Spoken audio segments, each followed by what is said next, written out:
Shalom para pendengar yang dikasihi oleh Tuhan Yesus. Kiranya Tuhan memberikan rahmat-Nya kepada para pendengar semua. Sebentar lagi kita akan mendengarkan pembacaan Alkitab audio dalam versi bahasa Indonesia sehari-hari. Siapkan hati saudara. Ibrani pasal 4. Hari perhentian yang disediakan Allah. Sebab itu, baiklah kita waspada, supaya jangan ada seorang di antara kamu yang dianggap ketinggalan, sekalipun janji akan masuk ke dalam perhentiannya masih berlaku.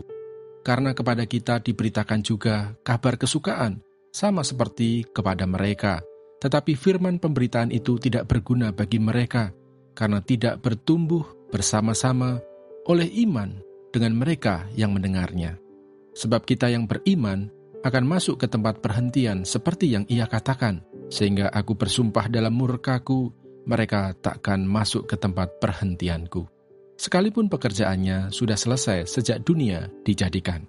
Sebab tentang hari ketujuh pernah dikatakan di dalam suatu nas, dan Allah berhenti pada hari ketujuh dari segala pekerjaannya. Dan dalam nas itu kita baca, mereka takkan masuk ke tempat perhentianku. Jadi sudah jelas bahwa ada sejumlah orang akan masuk ke tempat perhentian itu, sedangkan mereka yang kepadanya lebih dahulu diberitakan kabar kesukaan itu, tidak masuk karena ketidaktaatan mereka. Sebab itu, ia menetapkan pada suatu hari, yaitu hari ini, ketika ia setelah sekian lama berfirman dengan perantaraan Daud seperti dikatakan di atas. Pada hari ini, jika kamu mendengar suaranya, janganlah keraskan hatimu. Sebab, andai kata Yosua telah membawa mereka masuk ke tempat perhentian, pasti Allah tidak akan berkata-kata kemudian tentang suatu hari lain. Jadi masih tersedia suatu hari perhentian, hari ketujuh bagi umat Allah.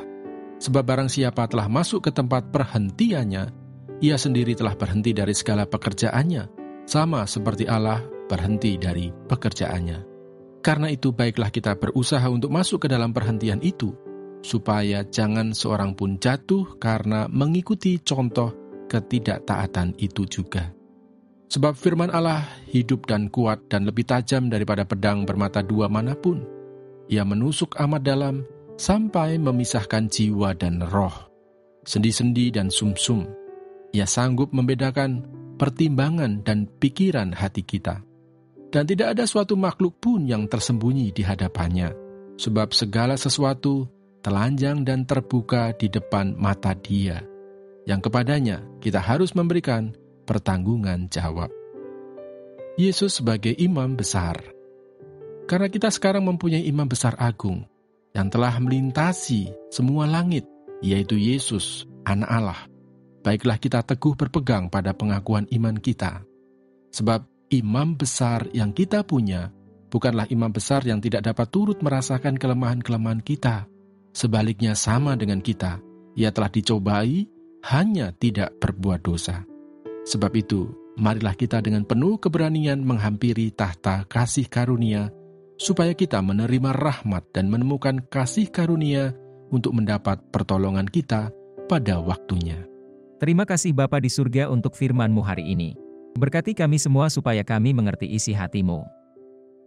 Terima kasih para pendengar semua, kiranya Tuhan memberkati. Dan jangan lupa untuk share dan subscribe.